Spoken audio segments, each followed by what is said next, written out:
Olá, pessoal, estamos aqui, mais um episódio nosso do Pod é Nosso Saúde. Estou adorando que vocês estão participando com sugestões de temas. E hoje eu tenho uma pessoa aqui querida, que também foi uma sugestão de vocês, né? Vocês sabem que aqui a gente traz realmente o que interessa a vocês. E eu vou conversar com a Luana Couto, ela é psicóloga já há 14 anos, então ela tem um currículo incrível aqui, ó, deixa eu dar uma lidinha para vocês, que ao longo de sua trajetória, ela dividiu seu tempo se dedicando ao atendimento clínico, com foco em educação parental, olha que legal, neurociências, antropologia do consumo e terapia comportamental cognitiva e o mercado financeiro, né, atuando em áreas como inovação, experiência do cliente, qualidade, sempre com foco em temáticas do comportamento humano. Isso é muito legal, né? Atualmente ela está se especializando na Academia da Educação Neuroconsciente, que visa tratar a necessidade de instruir pessoas sobre a importância da infância e na formação do adulto que seremos. Genial! E a doutora Luana também participa de vários programas de TV, também escreve alguns artigos para revistas, sempre apoiando famílias e comunidades. Obrigada por estar aqui com a gente. Obrigada a você pelo convite. Tudo bem, pessoal? Estou me sentindo muito em casa aqui. Sim. Espero que seja uma conversa bem tranquila. Com certeza. Porque no comecinho a gente já fica até um pouquinho assim, né? Meu Deus. Cada vez que a gente vai para algum programa, é como se fosse o primeiro. É como se fosse o primeiro. É gostoso isso, né? Que a gente dá sempre o nosso melhor. na barriga também. É verdade. E a gente, com tanta informação na área da saúde, a gente precisa dividir, gente. Eu tenho sede disso. Eu tenho sede de dividir as informações que são benéficas para eles, né? E eu tenho certeza que a gente muda aí a vida de todo mundo que assiste a gente, assiste nossos episódios. É trazer essa visão preventiva, né? Porque, principalmente sendo psicóloga, é muito comum as pessoas procurarem na dor. E focarem no que elas trouxeram de dor. Só que é importante pensar que eu posso produzir saúde mental com as minhas escolhas. Em como se relacionar, e também até pensando no cuidado com o meu próprio corpo, né? Com o meu ecossistema. A gente não pensa muito nisso. Não, é verdade, porque a gente não pensa em prevenir a saúde mental. Não. A gente está muito em alta falando sobre prevenção de doenças, né? Qualidade de vida e tudo mais. Mas falando de saúde mental, é aquilo que você falou realmente. A gente só lembra quando, opa, acho que tem alguma coisa errada comigo. Exatamente. E você acha que a prevenção na saúde mental, ela funciona assim, vamos dizer, exponencialmente? Você já tem coisas aí publicadas e tudo mais? Conta um pouquinho para nós. Olha, eu tenho até, assim, para falar um pouquinho da minha experiência. Isso. Né? Eu comecei atendendo adolescentes e adultos. E aí também veio a demanda de falar com os pais para orientá-los. E aí eu precisei também entender um pouco mais, comer dessas informações, do que eu poderia levar para esses pais. Porque aí eu já estou falando com outro público, né, que talvez seja mais pragmático na maioria das vezes, que vai trazer ali a questão do filho pensando que ela está estancada da dinâmica familiar. Então isso também me ajudou a repensar a didática para falar com esses pais. Aí eu fui entender um pouco mais sobre educação parental.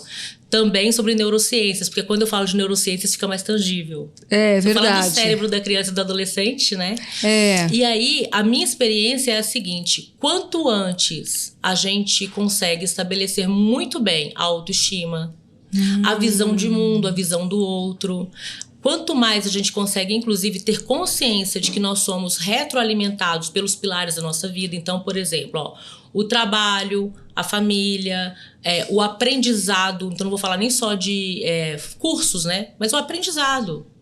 A questão também de cuidar do próprio corpo, de como que você lida com as suas escolhas diárias. Tudo isso, eu até brinco e falo que é como se fossem potinhos. Tá. Não precisa que todos eles estejam cheios, mas que todos estejam administrados e que, no mínimo, você tenha consciência de como eles estão. Olha que bacana. Acontece que, por exemplo, às vezes a pessoa vai para terapia porque eu tô em crise no trabalho. E ela tá tão focada ali onde está a dor que ela deixou de alimentar um monte de outros potinhos. E o grande ponto é que isso até piora a situação, porque a pessoa ela perde a esperança, porque ela não tem onde se apoiar muitas vezes. Aí você vai ver a relação amorosa ou familiar está distante. Social. A relação social. Aí percebe também, assim, que, por exemplo, ela não tá mais questionando o que ela gosta, o que ela quer, ela tá tentando só atender a determinadas demandas, né? Ela começa a se afunilar, né, assim, várias escolhas, né? Várias... E assim, recentemente eu fui fazer palestras numa escola, e aí desde a primeira série até o ensino médio. É isso que eu ia te perguntar, qual a idade mínima para começar com esse trabalho? Nossa, na barriga. Daqui a pouco eu até falo um pouquinho disso, porque aí os pais podem exercer muita coisa legal, né? Mas o que é interessante, quanto menor, mais você vai ajudar para que a criança se empodere para entender suas emoções, para se observar, para alimentar a sua autoestima desde já. E a autoestima não é só dar parabéns, falar você é lindo, né? A autoestima é quem eu sou. E como eu sou, como é que eu administro até o que eu não gosto, né? Quanto antes, cresce saudável. Então, por exemplo, na escola, a minha abordagem com as crianças menores, ela era muito mais preventiva e de instrução. Então, assim, olha, sabem o que são as emoções? Como que eu lido com as emoções? Que dicas aqui? Olha, sabendo que... E aí na linguagem deles. Claro. Sabendo que o nosso cérebro, a parte dele responsável por regular as emoções, por lidar com a impulsividade, ela não nasce madura, o que eu posso fazer? E o que eu posso fazer para o meu amiguinho? Então, com eles era até muito mais assim, leve nesse sentido, porque é para dar instrução. Você tá na formação deles, né? Tá na formação. Você tá... Aí vai avançando, então você pega o adolescente, também é um público muito interessante, porque ele já está se alimentando de outras fontes, ele já tem outras redes, né? Não é só a família ali, o núcleo que ele nasceu. E aí também é muito interessante as viradas com adolescentes, assim, e crianças já verbalizadas que, por exemplo, estão na terapia, são muito mais rápidas do que com adultos. Mas isso depende muito dos pais também, né, Luana? Porque você tem que ter a consciência dos pais para que isso eles consigam abrir esse espaço para os filhos. Exato. Né? E como é que esse trabalho, já que você também começa na escola, né?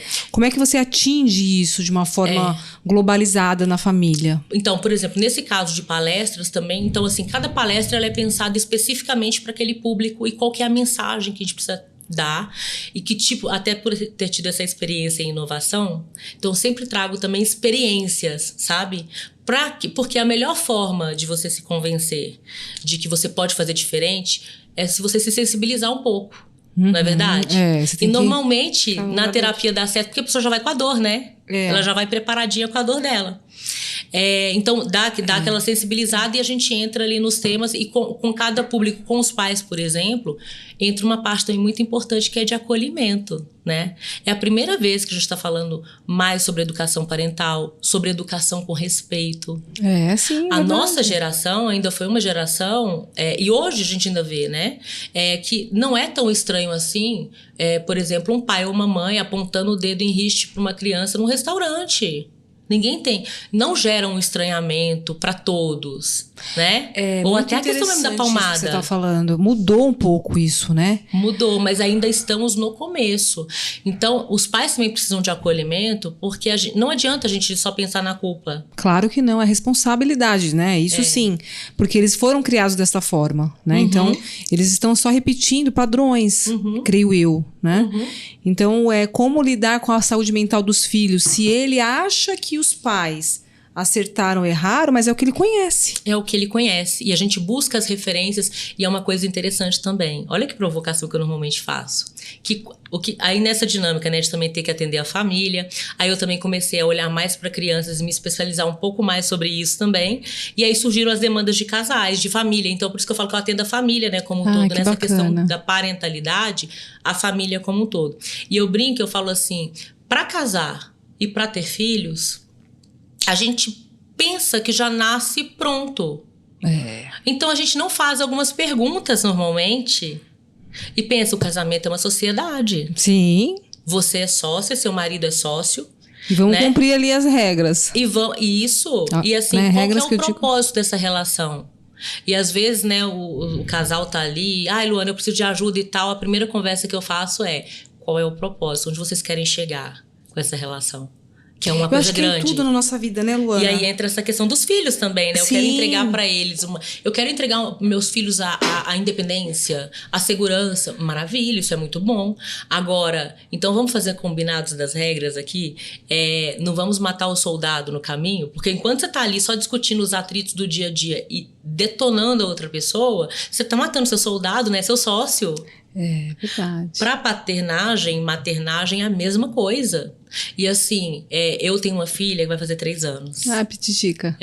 Tive na pandemia e eu lembro que foi muito bom estudar, por exemplo, sobre a amamentação, sobre o sono. Mas, a partir do momento que eu ficava ali o tempo todo cronometrando a mamada, aí a soneca, não fazia a soneca que era prevista e eu já ficava desesperada, eu comecei a sofrer muito. Foi o dia que eu apaguei tudo e falei assim, agora eu vou ler minha filha. Eu tomei essa decisão, sabe? Assim, deixa eu olhar pra minha filha, deixa eu aprender. Porque tudo que eu aprendi nos cursos me ajudam. Claro, Mas eu não vou mais tentar encaixá-la. Na prática é outra coisa, nós sabemos, né? Na prática né? é outra coisa. E é uma coisa também, eu sou madrasta, eu tenho um enteado de 16. Uhum. E quando eu comecei a namorar o pai dele, acho assim, eu fico muito feliz, eu agradeço a Deus, que eu acho que foi ele que instruiu meu coração pra isso, que me deu essa inspiração. Do tipo, Luana, você não sabe, então vai buscar. Ainda sendo psicóloga, porque eu não posso pensar que porque eu sou psicóloga, eu já sei. Claro.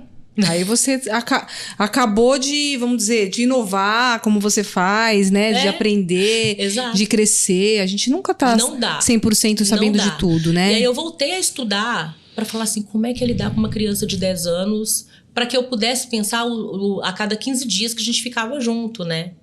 Ou também até para me colocar no lugar dele e pensar assim, como funciona a mente de uma criança que viveu a separação agora. E essa nova pessoa entrando, né? É isso também, então, né? eu costumo dizer o seguinte, a gente não tem que se culpar, mas a gente pode pedir informação. E hoje a gente tem acesso a muita coisa. E tem muito profissional também, né? Inclusive, quando eu participei de um congresso de educação parental, eu fiquei muito feliz de ver médicos, educadores, pessoas que trabalham, por exemplo, às vezes com atividades que você fala assim, nada a ver, administradores de escola, por exemplo, mas ali interessados nisso. Muitos psicólogos também, porque isso traz pra gente assim, uma série de informações, por exemplo, o que está acontecendo no cérebro, no desenvolvimento dessa criança, desse adolescente. Verdade. E quando a gente pega os padrões lá da nossa família, muita coisa deu certo. Outras... muita coisa, mas é aquilo que eu te falei, é o que a gente conhecia, o que eles conheciam. Então, pra gente estava dando certo. Uhum. Né? Então, a gente tem aquela coisa da complacência, né? No cérebro. Quanto mais a gente conhece e a gente busca, menos a gente volta para onde a gente estava. Exatamente. Né? Então, a gente precisa entender que a gente é complacente, né? As coisas vão acontecendo e a gente vai administrando e absorvendo. E é por isso que eu falo muito sobre a culpa, né? Porque é muito natural quando você... quando você descobre, começa a perceber, por exemplo, né? Então, quando eu falo com os pais, assim, eles falam assim, eu apanhei e estou aqui. Aí eu falo assim, tá bom, mas o que você sentiu no dia que você apanhou? Essa pergunta é dolorida, né? Na hora que você estava apanhando, você estava aprendendo o quê? E não aprende. E tem explicação científica para isso. Não aprende. Né? O nosso cérebro, diante do medo, ele paralisa, ele fica em hiperfoco. Só tem 3 opções: a fuga, o ataque ou a paralisação. A criança, ela vai paralisar. E não vai lembrar. Né? Mas aquela paralisação ali não ajuda para que ela aprenda, nem porque ela está apanhando, não educa. Né? Mas isso falta falar também, né? Falta falar. O que eu falo aqui. Tem que ter informação. Tudo é informação. De qualquer área, gente. A gente precisa se informar. E aí vieram algumas perguntinhas aqui, Luana, que eu vou fazer para você, tá? Como que a medicina vem tratando esse transtorno de ansiedade tão assim generalizado, né? Porque tá um transtorno de ansiedade, depressão, e nós sabemos aí pelas estatísticas que isso vai aumentar. Né? Alguns anos lá na frente, a saúde mental vai estar em primeiro lugar em relação aos outros sistemas do nosso corpo, né? Para ser tratada. O que está acontecendo nos dias de hoje, principalmente nos jovens? O que você acha? Olha, nós temos aí uma janela de oportunidade enorme para retomar aquela questão do contato próximo da família. Eu vejo hoje 2 extremos, né? É o extremo do eu sou o jogo duro, eu que mando, olha, cadê seu 10? não é menos que sua obrigação, eu estou te exigindo, para o futuro você vai entender. Uma dinastia, meio que uma dinastia. E do outro lado, uma super negligência. E aí eu não vou nem dizer que é uma negligência consciente, mas olha só, na nossa infância, estava comentando também sobre isso. A sua mãe, provavelmente, minha mãe falava assim, olha, você pode brincar aqui na rua, não passa daquela esquina. E ela sabia com quem eu estava brincando. Aquilo ali dava a sensação de segurança. E hoje eu ouço muitos pais falando assim, meu filho é ótimo, ele não só fica dentro de casa, mas também não sai daquele celular, não sai do joguinho. Não, ele não está só dentro de casa. Quando ele está ali com o celular, ele está com acesso ao mundo inteiro. E ele nem precisa buscar. Existem coisas que caem no colo deles até por conta dos algoritmos. Uma falsa sensação de domínio. Falsa sensação de domínio, né? E aí, o que acontece, né? Eu brinco muito, a minha linguagem com adolescente é a linguagem deles, né? Você é mais adolescente ou você meio que deixa uma larga escala ali de idade? Acho que assim, a maior concentração é entre adultos e adolescentes, né? E aí entra essa questão também de falar com os pais, né? Aí, só pegando até um ponto que eu lembrei agora que você comentou sobre que às vezes inviabiliza, os pais, assim, a gente pensa que controla, a gente pensa que cerca. O filho, ele vai, e se ele tiver inclusive um apoio de alguma forma, às vezes uma pessoa da família, às vezes um professor salva uma alma, que é aquele que fala assim, eu confio em você, mas olha aqui, não vamos fazer um combinado? Isso aqui não, hein? Tô te dando essa responsabilidade aqui, tô de olho em você. Às vezes é uma pessoa, né? Uma pessoa que nem e às vezes a terapia pode fazer isso não porque é uma pessoa, mas porque tem essa questão, né? Meu foco é esse. Claro. Então, ele vai ainda ter menos dano do que aquele que não tiver acesso, de alguma forma, a alguma ajuda. Não tô falando só da terapia, né? Tá. Mas os pais, se eles estão juntos, é muito melhor. E aí, pros pais, o primeiro luto minha família não tá tão certinha quanto eu pensava. Porque eles vêm dizendo assim, o problema tá no meu filho aqui, meu filho agora foi estranho. Agora ele tá desse jeito, agora de repente começou a bater de frente. E não é, né? A gente quer que a pessoa seja o que a gente quer que ela seja. E na verdade é assim, né? Eu não tô sabendo lidar com isso. Uma personalidade. Eu tinha antes uma falsa sensação de controle. Porque uma criança até uns 10, 11 anos, você controla mais a agenda dela, você cerca o espaço dela. Ela não tem aquela relação muito extensa com os amigos da escola a ponto de se encontrar no shopping. Ele não tem ainda aquela questão de querer se identificar muito com fora. Ele ainda tá muito voltado para dentro de casa. Né? Ainda tem aquela coisa de depender do colinho, da proximidade, do contato, querer fazer coisas juntos com os pais, então dá a sensação de que você está controlando. Na adolescência, esse descolamento natural que acontece é saudável. Se tudo der certo, é isso mesmo. Só que eu preciso entender esse processo para conseguir lidar. E aí, nesses dois extremos, eu penso que eu controlo, e ao mesmo tempo, quando eu converso com os adolescentes, né, eu falo assim, que privacidade o quê? Não. Entende?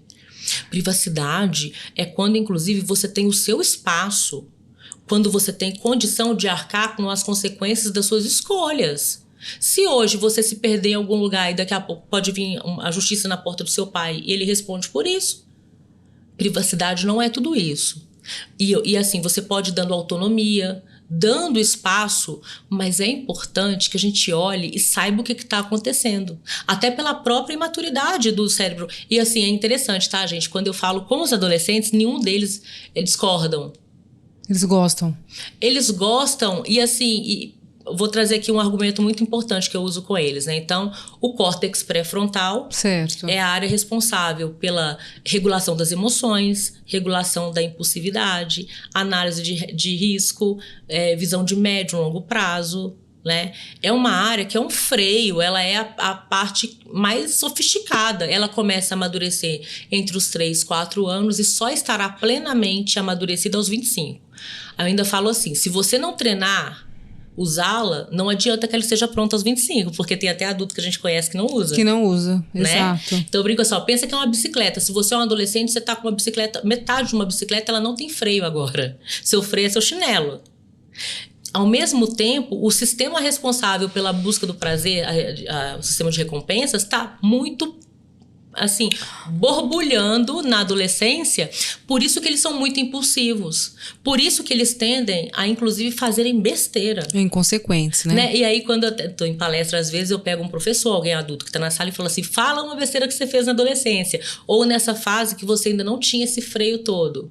E é isso mesmo. As pessoas falam assim, realmente, meu Deus, olha, eu pensei um dia em fechar um acordo. Eu ia lá, peguei um metrô, ia na Praça da Sé, não é minha mãe, eu tinha ido... Né, para vulnerabilidade, achando que estava muito maduro para fazer negócios, porque fechou com alguém na internet. Então, mas isso, Luana, falta um pouquinho de instrução dentro da falta instrução para todo mundo, exatamente. Porque o que acontece? Isso é fisiológico. É fisiológico. Então, às vezes, você quer o quê? Que uma criança, vou dar um exemplo bem assim para as pessoas também entenderem. Uma criança que ainda não está nem sabendo andar, você solta ela para ela andar. Exato. Então, como é que você vai soltar uma criancinha que não sabe andar para andar? Então, o adolescente, por ele não ter essa formação que nós sabemos, ele também não tem essa informação. E o pai também, às vezes, não tem essa informação e acha que o filho está numa fase que ele precisa entender a qualquer custo. Exato. E que ele precisa... empatia, por exemplo, né? Essa área também é responsável pela empatia. Se você fizer ressonância no cérebro de um adolescente, perguntar o que ele pensa dele, depois o que ele pensa do que pensam dele, não vai mudar nada. Exatamente. Porque para ele, teoricamente, é assim, interessa o que eu penso sobre mim. E o que eu penso tem a ver com a minha galera. Então, assim, também, de alguma forma, eles são vulneráveis nesse sentido. Sim. Eles não têm uma autoestima muito bem definida, mas é que, assim, eles escolhem a quem eles têm que... Qual é o olhar que tem que me aprovar? E aí também tá um perigo. Né? Mas aí dentro da pergunta até de quem nos fez, a ansiedade generalizada dentro dos jovens, você acha que isso se atribui a quê? Dentro desse cenário, então vamos lá, né? Eu não tenho, é aquela história que eu falo assim, olha, o adolescente, ele tem tamanho de adulto, pelo de adulto, voz de adulto, até rompante de adulto e vontade de adulto, mas não é adulto. Ele ainda é imaturo, ele ainda não consegue.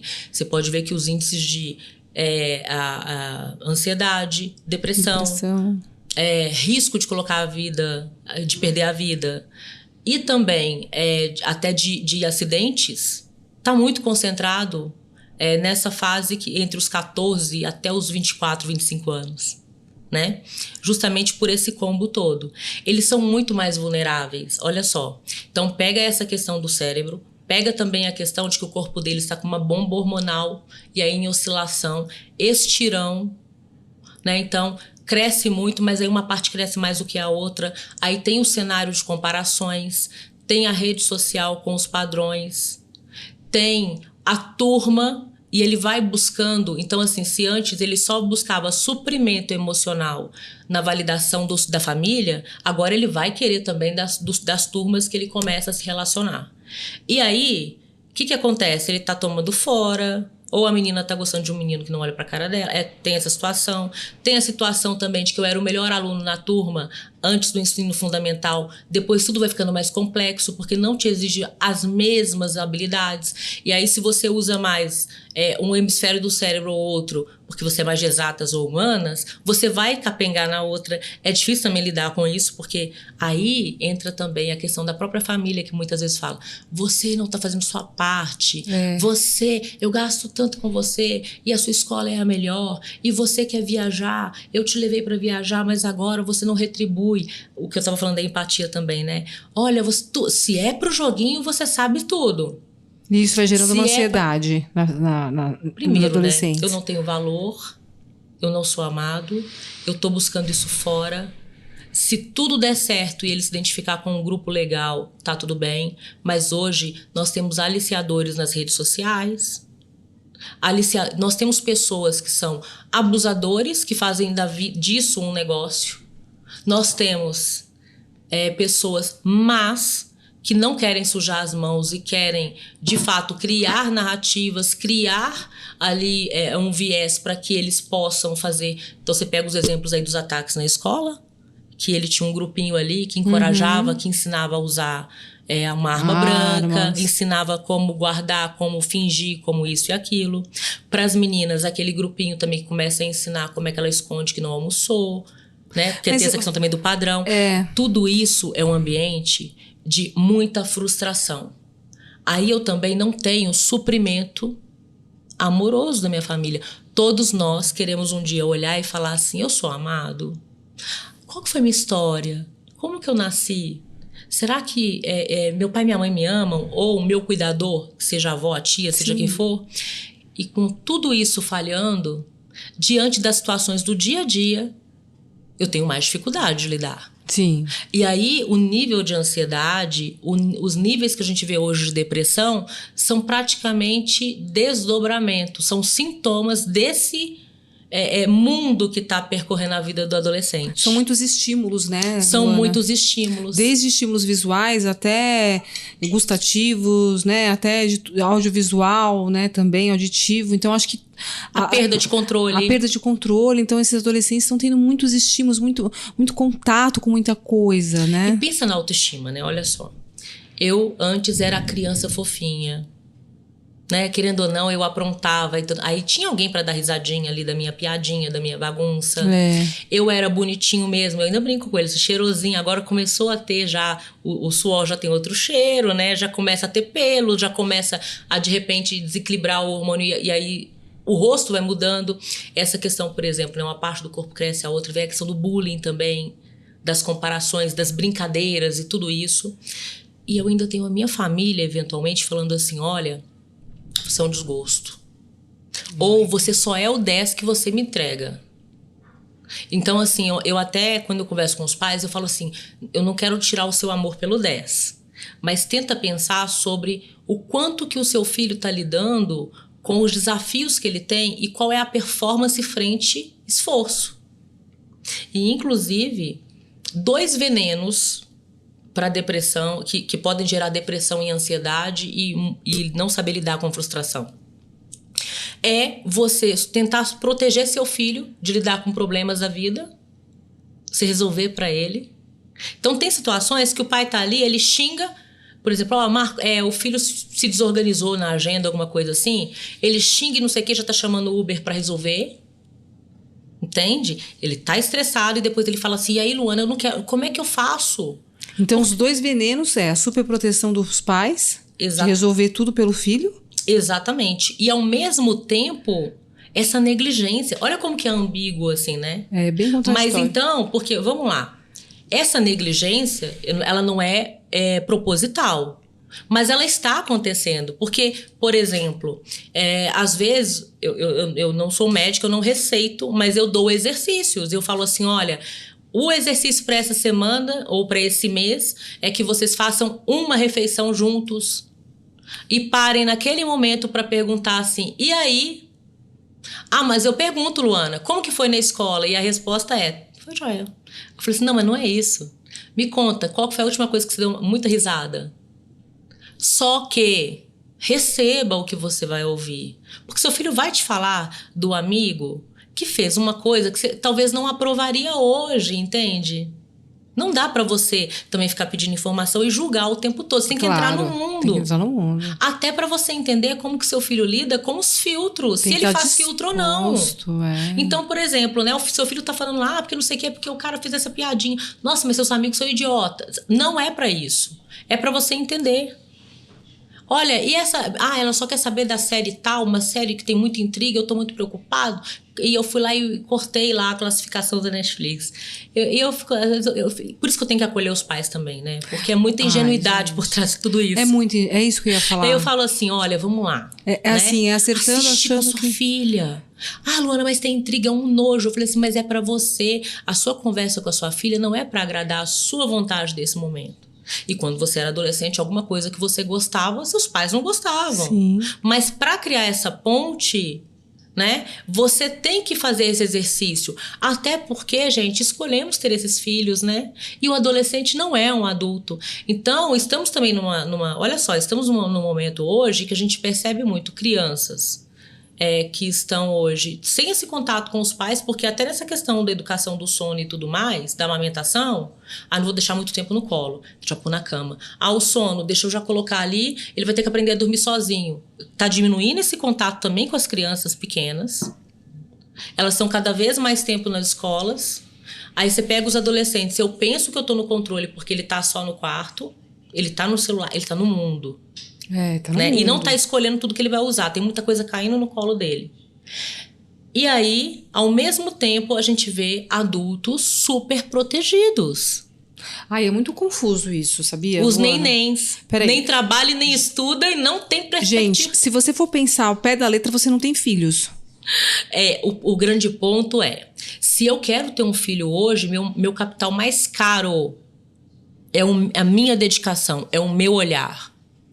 E isso dá trabalho, sabe por quê? Porque, por exemplo, sabendo que a minha filha, por exemplo, a Bela, ela não sabe lidar, ela não regula as emoções, na hora lá que ela faz uma birra e tal, eu vou, se eu estiver tranquila, na hora eu vou chegar e falar assim, filha, eu te entendo, mas não pode pegar porque vai quebrar, é um não mesmo, e assim, pode chorar, porque quando você tá triste e frustrada, você chora. Pode chorar porque é assim mesmo, você tá triste, você também tá com raiva, tô ensinando ela sobre emoção, não. Só que se eu não tô bem, a ideia é que primeiro eu busque regular a minha emoção.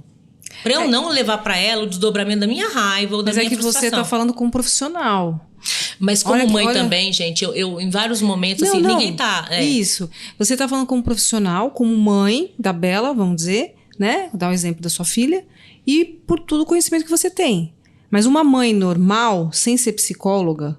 Normal não, porque você é normal. Uma mãe que não tem o conhecimento da psicologia tudo mais. Ela vai repetir. Ela vai, de repente, até ser agressiva, como você disse. A maioria dos casos. E ela vai ser. E quando acontece isso, por exemplo, eu falo muito assim: o que você estava sentindo?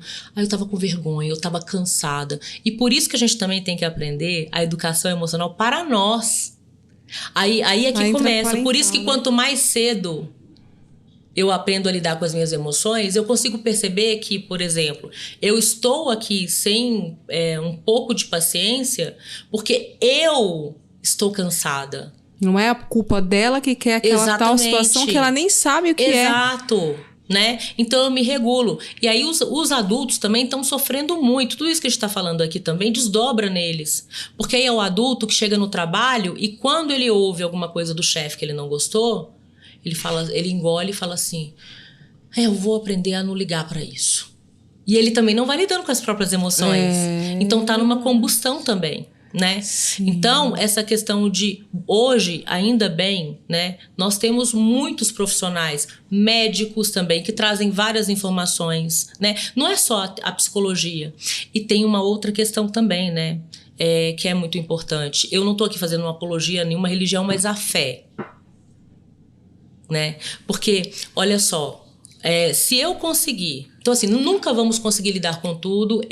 Gente, assim, tem gente que fala, Luana, você tá tão calma e tal. Gente, é o momento, porque todo mundo, em algum momento, se pega caindo, sabe, assim, respondendo só às emoções. Isso é muito natural. Só que o grande ponto é que se eu tenho consciência, eu tô numa pegada muito mais comprometida. Por isso que se eu escolho hoje ter filho, eu preciso entender que eu vou precisar dedicar tempo. O ser humano, aí tem que falar assim, eu já falei 10 vezes, eu não aguento mais, ele já sabe. Não, o ser humano aprende por repetição. A gente, quando vai fazer a prova para tirar carta de motorista, a gente faz muitas horas. A gente ainda não passa por causa de um detalhe e fica lá tentando de novo. Ainda que você passe os 3, 4 primeiros meses ali dirigindo efetivamente, você pensa que vai morrer, assim, não é? Eu ficava assim, meu Deus do céu, mas isso aqui não é legal. Como é que a pessoa fala que é legal dirigir? Coloca o cinto e não sei o que, olha pra cá. Porque tudo que a gente aprende começa de uma forma mecânica, até se transformar em algo que praticamente parece que fica intrínseco. Ajustado. O próprio Ayrton Senna falava assim que ele sentia que o carro era ele e ele era o carro. É isso. É uma coisa só, né? Então, a gente tem que entender o seguinte, se eu quero ter filho, eu preciso ter um pouquinho dessa consciência. E aí eu também não estou falando aqui de ter tempo para os filhos e não trabalhar. Não é isso, é um tempo de qualidade. E é a consciência. Ainda que você tenha uma rede de apoio muito bacana, né? Que você seja o maestro do seu filho. Que você saiba para onde você está levando a educação dele. Quais as escolhas que você pode até delegar. Aquilo que você já definiu. Mas, gente, assim, tem situações, por exemplo, de babás que vão para reunião na escola e que são elas que estão ali discutindo a questão com os professores. Aí não peguem ao pé da letra. Claro. Né? Não estou falando aqui de uma situação específica. Sim. Mas a questão de você precisa ser a pessoa que está acompanhando ali, entendendo o que está acontecendo com seu filho.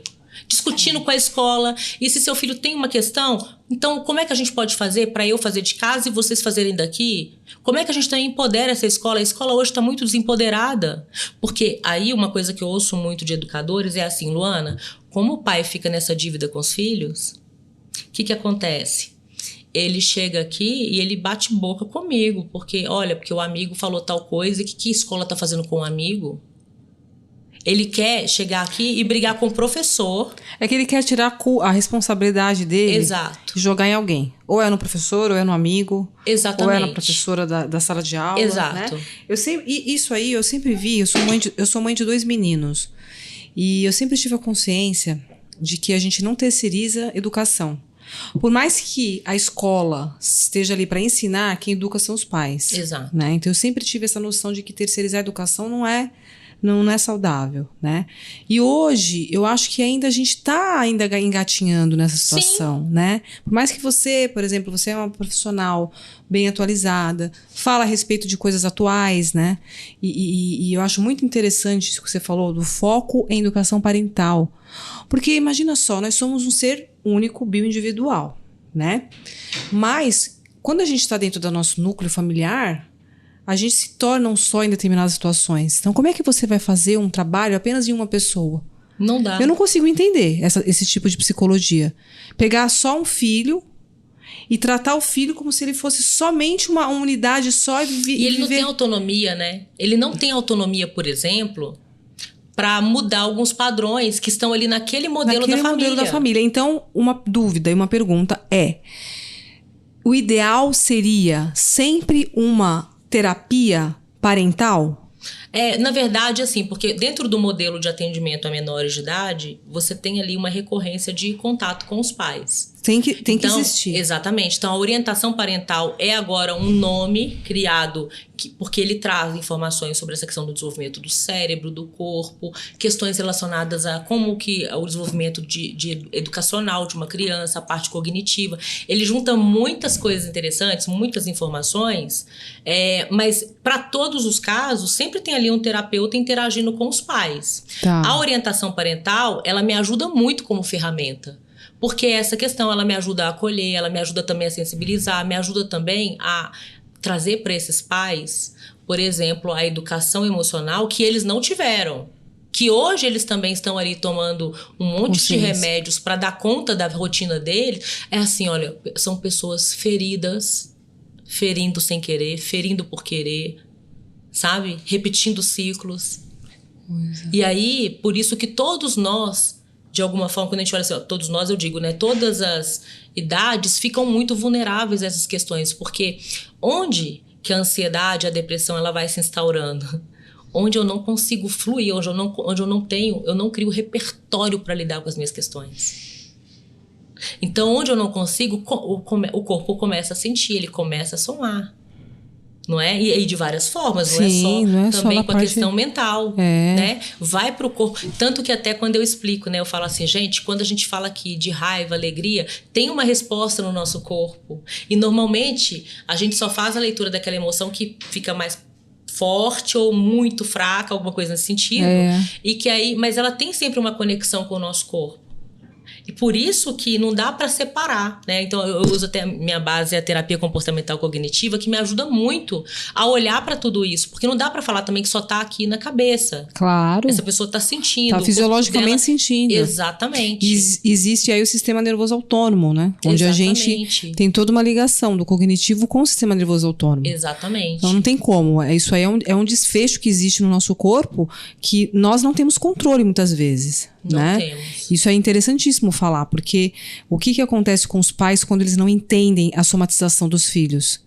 Acha que tá burlando, que tá inventando sintomas, que tá querendo dar uma escapada ali nas situações. E na verdade não, na verdade o filho tá sentindo na pele, fisiológico, um sinal, tá apresentando um sinal de alteração que vem do cognitivo.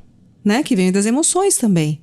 Que a gente tá tudo ligado, né? Sistema nervoso parasimpático e simpático. Tá muito comum a autolesão. A autolesão, né? E até também, de alguma forma, essa discussão de quem sou eu, a que eu pertenço, né? Então, tá muito difícil. É natural, né, que na adolescência, aos 30, dá aquela sensação assim, será que eu consegui conquistar tudo aquilo que eu tinha planejado antes, né? Aos 40 também, né, quem eu sou, é muito comum. Mas fica tudo mais difícil quando, por exemplo, pensa só, minha autoestima não tá bacana, eu não sinto que eu tenho valor para essa família, porque no fundo, às vezes os pais estão ali, poxa, mas eu amo muito, eu tô aqui fazendo o meu melhor, tô aqui trabalhando muito para dar melhor vida, melhor escola. Mas não é isso. Não é isso que eles precisam. Né? A coisa mais cara, eu até brinco e falo assim, olha, eu nunca recebi um adulto com muitas questões e traumas porque ele teve uma vida simples. Ou porque ele não estudou numa escola maravilhosa. E já vi pessoas geniais que estudaram e tudo mais, e apesar de terem tido até mais dificuldades, né, por não terem acesso às melhores escolas, mas também conseguiram fazer uma carreira legal. O que eu vejo são pessoas que não tiveram o olhar, e não tiveram... Nós temos uma necessidade, assim, de sentir o amor, né? A admiração. Se você pega, por exemplo... Por isso que a gente estava falando aqui antes, eu nem sei se eu falei já aqui, que eu estudo muito também investigação criminal, o que a segurança pública está falando atualmente. Quando você pega, por exemplo, hoje, esses aliciadores de adolescentes, de jovens e de crianças na internet, eles estão ali jogando gatilhos de reconhecimento, de pertencimento. Isso é fundamental você falar. Elogios, admiração. Importantíssimo. Exato. Então, assim, pensa, né? Eu tenho o universo das pessoas que se atraem. Posso falar o termo? Qualquer pedófilo, né? Sim. Nós somos os pedófilos, que são pessoas que se atraem pelo corpo infantil. Essas pessoas, elas podem procurar conteúdos, elas podem também fazer uma série de coisas. Elas são, assim, vamos pensar, elas são o usuário final. E existem uma série de abusadores que são oportunistas. E que, às vezes, e não tem cara. Por isso que, olha, eu converso com, inclusive, especialistas em segurança pública, que falam assim, não tem cara. Não tem cara. Principalmente porque eles criam ali uma máscara social.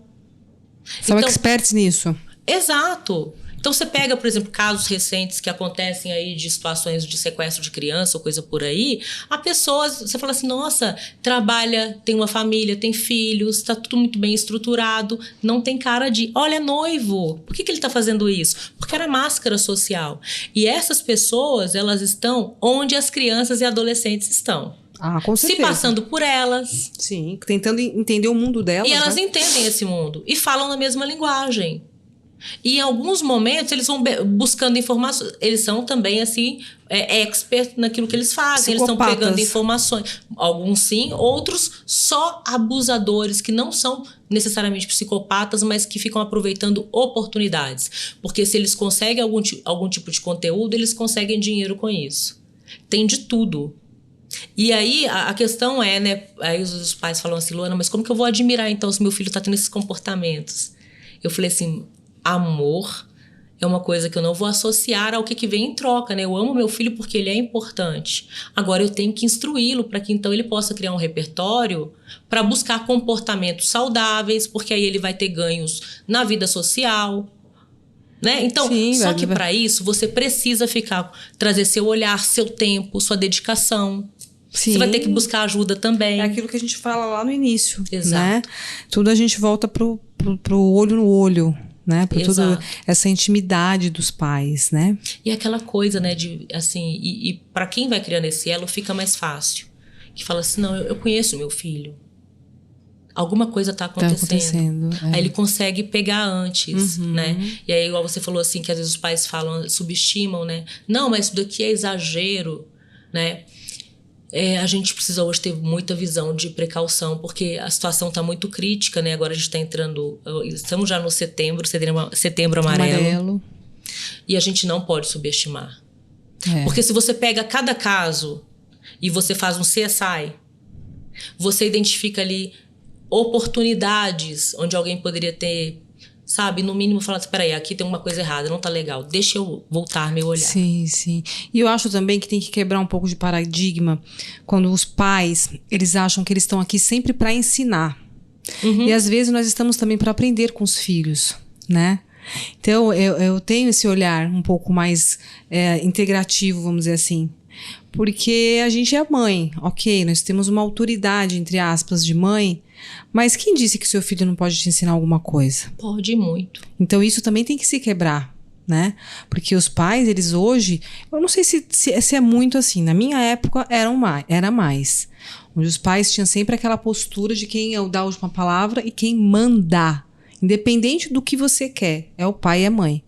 Quem manda sou eu, independente do que você quer. Então, né, a gente não tá mais nessa época, né? Não tá muito nessa época, mas pela insegurança vai para os extremos. Então, por exemplo, assim, ó, quando eu pego na raiz, quando eu começo a conversar com os pais e eu chego na raiz do que tá acontecendo, às vezes até o tapa na cara ou essa questão do tipo, isso aqui é uma besteira, isso aqui é só um chilique. Por trás tem o quê? Eu não tenho controle sobre isso, eu não tenho controle, deixa eu colocar minha força. A minha autoridade vai parar isso daqui. Só que é aquela questão, né? O medo, ele não dura para sempre, né? E no medo também ninguém aprende. Então eu tenho que trazer meu filho para um espaço de reflexão. De respeito, né? Eu não tenho que... até falo assim, olha, amor, respeito e disciplina. A disciplina é inegociável. É sim, sim, não, não. Só que, para que eu seja bem firme na disciplina, eu preciso respeitar meu filho. Respeitar igual eu faço com o meu chefe. Porque assim, se meu chefe falar uma coisa que eu não gostar, eu vou buscar um jeitinho de falar pra ele. Eu não vou bater de frente, eu não vou atacar. Só se for uma coisa muito extrema, não é verdade? Mas a gente pensa que a gente pode sim desacatar, fazer com uma criança ou um adolescente aquilo que ninguém aceita que faça. Se você conversar com alguém, a pessoa bater a mão na mesa é o suficiente até pra você de repente processar e falar assim, isso aqui foi uma agressão. Sim. Não é verdade? É verdade. Então, quando eu respeito, eu não vou ser mais fácil pro meu filho. Eu não vou dar facilidade para ele. Mas eu não vou usar instrumentos que vão depois me gerar culpa, porque o que acontece é isso. Então, eu vou com a força, aí eu me sinto culpado ao mesmo tempo. Eu não tenho esse tempo ali de convívio. Ele é um enigma. Aí eu penso o seguinte, não. Então, se eu der para ele uma recompensa, vamos negociar. Tá muito nessa cabeça hoje. Muito. Vamos negociar. Então eu te dou o videogame, mas então você tem que tirar boas notas. Mas isso aí é até uma coisa que alguns profissionais colocaram isso em alta. Você pode até fazer essa negociação. Mas, por exemplo, se você ficar só focado na nota, seu filho pode te... Eu não posso nem falar, eu já sei de alguns artifícios que eles usam para ficar com a nota altíssima. Claro. E que não são saudáveis. Não são saudáveis. A minha conversa com os adolescentes é muito em torno disso. E que eu trago também para os pais. E, inclusive, o que eu estou dizendo aqui, não fui eu que criei. Foram pais saudáveis ou pais que estavam na luta que me trouxeram de repertório, tá? Que é, por exemplo, assim... Filho, se você é muito bom em matemática, no dia que você tirar 8,5, 9, eu vou te perguntar. Falar, o que aconteceu? Você estudou ou você está desleixando? Agora, eu sei que você tem dificuldade em história. Então eu sei que se você tirar 7 foi suado, né? Porque você vai ter que fazer um pouco mais aqui, porque você não entra na sua cabeça, é difícil. Isso é bom também, sabe por quê? Você tá lidando com... a gente não come só aquilo que a gente gosta, na vida vai ser assim. Você quer ser astronauta? Querido, só que nessa jornada você vai ter que fazer enfermagem para saber como é que você lida com uma ferida lá no espaço. E se você não gosta disso, você vai ter que lidar também. O que a gente usa para aquilo que a gente não tem prazer? Disciplina. Você está ensinando seu filho, né?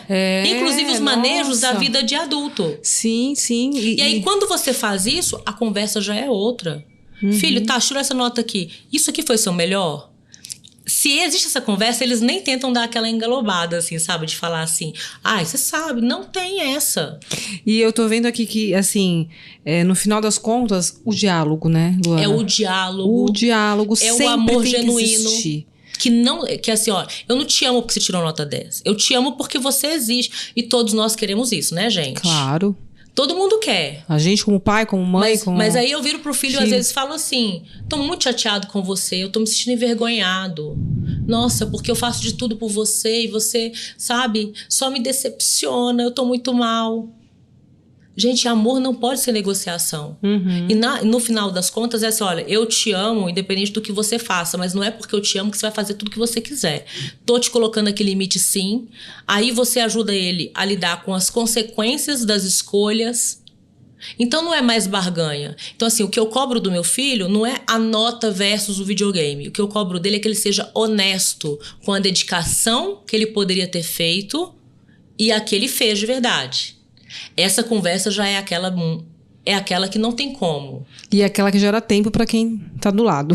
Exato. Tem que ter tempo. Tem que ter tempo, mas você vai dedicar no momento. Se você cria essa engrenagem, você não vai precisar depois também ficar esse tempo todo. Não, sim, é mais difícil você reabilitar uma relação que rompeu. O tempo que eu digo até é você estar disposto, né? Sim. Disposto a essa doação. Porque isso é uma doação, então você tem que estar disposto. Ou então não tenha, né? Tem aqui uma perguntinha também, Luana, que fala sobre o famoso detox digital. O que é o detox digital? É um termo que ficou agora muito falado, até porque alguns influencers fizeram. E aí, na maioria das vezes, é mais ou menos assim, olha, eu só acesso meu celular até tal horas. Tá. Ou eu vou ficar o final de semana inteiro, vou viajar, não vou acessar nada do digital, vou desintoxicar a minha cabeça. E um pouco daquela analogia da alimentação, né? Uhum. Vou tomar aqui um suco detox, vou dar aquela limpada. Aí tem mais questões mais importantes até do que a gente pensar só nisso. Não tem problema com essa prática. Ela estancada, ela tende a gerar inclusive mais compulsão. Ah, é? Por quê? Quando eu penso aqui na relação com o digital hoje, olha só que interessante, né? Hoje as redes sociais e as grandes empresas que lidam com a tecnologia, elas têm neurocientistas, psicólogos, psiquiatras, neurologistas, toda uma equipe multidisciplinar voltada para entender o funcionamento do cérebro e como é que eu prendo as pessoas. Então, se a gente pensa hoje nos jogos, se a gente pensa nas redes sociais, se a gente pensa na própria relação ali com tudo que está no digital... É tudo feito voltado para isso. Está o tempo todo para acionar o nosso sistema dopaminérgico. Então, tanto que assim, é mais complicado. Se você pegar... A criança pode estar exausta, ela tá lá na tela e tudo mais. Parece que ela tá super acesa. Você tira e daqui a pouco conta uma história e tal, ela vai apagar, né? Por quê? Porque a intenção, inclusive, tem tanta inteligência para isso, que inclusive tem assim, olha, essa pessoa parou nessa tela e ela ficou... Eu tô medindo a íris dela. Ela olhou de fato, ela tá olhando, ou ela parou porque ela foi pegar alguma coisa. E aí, se é aquilo... Eu alimento cada vez mais meus algoritmos para que possa vir mais conteúdos, mais coisas correlatas, para que ela fique mais tempo ali. Nossa. E aí, por exemplo, existem aplicativos que são mais críticos, porque, por exemplo, você não tem uma busca ali, você não escolhe o que você está olhando. Você entra e, de repente, ele começa a te mostrar. E aquilo que você vai descartando, ele vai tirando. E ele é muito bom, ele é muito calibrado. E está o tempo todo em evolução. E por que você falou que tem a compulsão? E aí, vamos lá. Eu fico viciado nisso, né? Então, vamos lá, né? Então, a dopamina é um neurotransmissor que a gente produz, né? Você até mais pode falar melhor que eu, dopamina, né? Que a gente produz diante de situações em que a gente... você teve prazer, alguma coisa que você conseguiu, você produz e ele dá até mais motivação. Exato. Ele dá vontade de repetir. Por exemplo, exercício físico, gente. Exatamente. Né? Só pra gente... Exatamente. Comer doce. Então, você tende a repetir. Então, se eu estou vendo coisas que me dão esse prazer, eu vou ficando viciado. Acontece que a vida como ela é, por isso que eu falo também de alimentar os potinhos, se ela vai ficando mais vazia aqui no offline, você fica com aquele padrão ali. E aí, um pôr do sol não vai te dar mais esse prazer que te dá aqui ficar num joguinho e aquela sensação de quase acerto, ou estar numa rede social, postar alguma coisa, fazer toda uma coisa bonitinha e tal, e começar a ver os likes, os comentários, o engajamento em si. Tá, mas no caso de você ficar offline, no caso de detox digital... Não resolve isso, não né? resolve Porque você isso. Só para um pouco. É igual uma pessoa, por exemplo, que come muito açúcar. Abstinência. Aí ela fala assim, vou ficar um final de semana sem comer. Quando ela volta até com mais vontade. Mas então existe isso. Existe o detox e existe esse detox efeito foi rebote. Criado, e assim, é o efeito rebote. Exatamente. O que é mais funcional? Primeiro, é você ter essa consciência. Se você não tiver também, você vai continuar ali sendo... Você vai achar que tá tudo certo. Tá. Segundo... ter atividades, inclusive até quando eu tenho pacientes que estão muito Porque assim, ele nunca vai vir falando, eu tô com muito digital na minha vida. Ele vai falar assim, ai, Luana, eu tô com muita angústia, tô muito deprimido, aí eu saí do meu trabalho, agora eu acho que eu não vou conseguir. Aí começam os pensamentos e tudo mais, sai depressivo também, aí começa a ter crise de ansiedade, começa a ter crise de pânico. É isso que ele efeito dominó. Na hora que você vai avaliar, imagina que é um check-up. Então, se o médico pede o exame de sangue, né, eu vou avaliando. Então, me conta, do ponto de vista do pilar família, como que tá? Como é que tá seu tempo dedicado para isso? Do ponto de vista de atividades físicas, autocuidado, né? Falando da sua imagem, você gosta do que você vê ou você é aquilo que você acha que alguém vai gostar? Tudo isso. Quanto mais desguarnecido e mais focado em qualquer outra coisa, vamos pensar, a dor ali é o trabalho, por exemplo. Pensa que a internet, ou as redes sociais como um todo, ela vira ali pra mim um elixir, né? Aquela hora que eu entro, é aquele prazerzinho. Isso me gera um vício. Eu não consigo sair, então eu posso até fazer o detox, mas depois eu volto. Ainda que tenha sido bom pra mim aquele... Por isso que eu falo assim, não vou nem julgar. Mas eu não vou mudar a minha relação com o digital. Porque então eu tô no mesmo padrão. Então é uma falsa sensação de que você está desmamando de um digital. Exatamente. Porque o adequado é você tendo essa consciência, você também alimentar o seu mundo offline. E em relação ao digital, você estabelecer parâmetros de qualidade. Então, por exemplo, eu entrei para assistir um conteúdo X. É óbvio que daqui a pouco vai começar a aparecer um pop-up de uma coisa, de outra, vai aparecer uma notificação e você fica focado exatamente aonde você está. Ou então vem a questão sobre o consumo, né? Porque agora o algoritmo sabe tudo aquilo que você quer e vai ficar aparecendo ali entre aqueles intervalos. Sim. Esse filtro de qualidade é uma das formas de tratar de maneira mais saudável a relação com o digital. Eu acho também. E outra forma é a questão do tempo. Agora, só o tempo e só o detox isolados pode não mudar nada. Entendi. Tem que estar bem orientado. Exato. Tem que saber todos os pontos certinho para poder você assim, não chegar aos extremos. Ou paro demais... ter mais consciência, né? Eu quero consumir tal conteúdo. Tá, eu não posso deixar que a internet me leve. Sou eu que uso a internet. Você que tem que dominar, não ela te dominar. Exato. Bacana. Luana, tá muito bom. Muito bom, né? Dá pra ficar aqui o dia inteiro, né? Muito. É que a gente tá, assim, super apertado de horário, mas, assim, foi um papo tão gostoso. Muito gostoso. Com muita Obrigada. Informação. Importante demais. Eu quero muito que todo mundo assista, sabe? Ainda ficaram faltando os outros temas aqui, mas a gente pode mandar caixinha de perguntas e você responde, sim, né? Pode. E deixar aí abertos os canais digitais seus. Quais são os canais pra você? Então, através do meu Insta, também conseguem falar comigo no celular, tá. né? Então... @luanacouto.psicóloga. Bacana. Lá eu coloco muitos conteúdos, né? Também compartilho matérias que eu participo. Legal. Também faço muita interação nos stories com essa questão, né? De discutir os temas, abrir caixinhas também. E você atende aonde? Atende consultório corporativo? Eu tenho um consultório, isso, que fica em São Paulo, nos Jardins, mas a maioria das minhas demandas são online. No online, exatamente. E quando é criança, normalmente eu faço até o aluguel de algum consultório próximo da casa para ficar mais fácil. Bacana. Então tá bom. Gente, olha, eu amei. Eu tenho certeza que vocês vão adorar, que vocês adoraram. Que vai estar cheio de dúvidas, que vai virar uma chavinha aí pra vocês, né? Eu tenho certeza disso. E deixa um recadinho pra todo mundo aí que tá assistindo a gente. Acho que assim, gente, busquem informação, porque saúde mental não é uma coisa que a gente já nasce sabendo lidar com ela totalmente. Se querem uma dica, comecem para entender e para lidar com as próprias emoções. Daí já ajuda bastante, até para você lidar com os filhos, com os amigos, os colegas de trabalho. Porque eu acho que se começar pela emoção já é um primeiro passo, sabe? Como é que eu leio o que eu tô sentindo, como é que eu lido com as minhas emoções para criar estratégias interessantes e não ficar só engolindo, porque eu falo assim, ali talvez tá uma grande raiz, né?